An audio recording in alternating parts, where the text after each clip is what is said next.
ካራማራ ዘምተዋል። አዎ ተዋግተዋል። አዋግተዋል። ምን ገጠመኝ ነበሩት? ምን ገጠመኝ መሰለህ?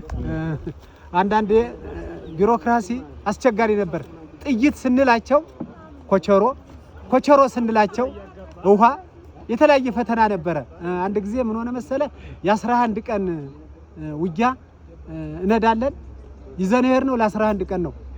ጦርነቱ በጣም ሰፋና ጥቅምት ወር ነው ምን በለው አጣነ። ጥሬ በቆሎ በልቻለሁ። ጥሬ በቆሎ ምክንያቱም ይሄ ትልቅ ትውስታዬ ነው እና ያኔ ደግሞ የኛ ሰራዊት እንደምታውቀው አገሩን ለሌላ አሳልፎ መስጠት አይወድም። ራሱን አሳልፎ ነው የሚሰጠው እንጂ አገሩን የሚወድ ሰራዊት ነበረን እና እጅግ በጣም መልካም ዘመቻ ነው የነበረው። ቆሰልኩም ተጎዳሁም ብለህ ፈጣሪዬንም እግዚአብሔርንም አታማረውም ነበር። ለምን ለአንድነት ነው የምንቆመው የነበርና ትልቅ ስራ ሰርተናል።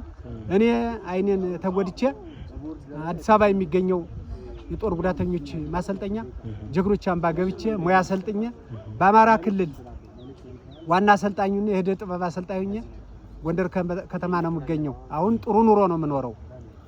በጣም ጥሩ ኑሮ። እግዚአብሔር እድሜና ጤና ይስጥዎት። አሜን። አንተንም ይስጥህ። አሜን።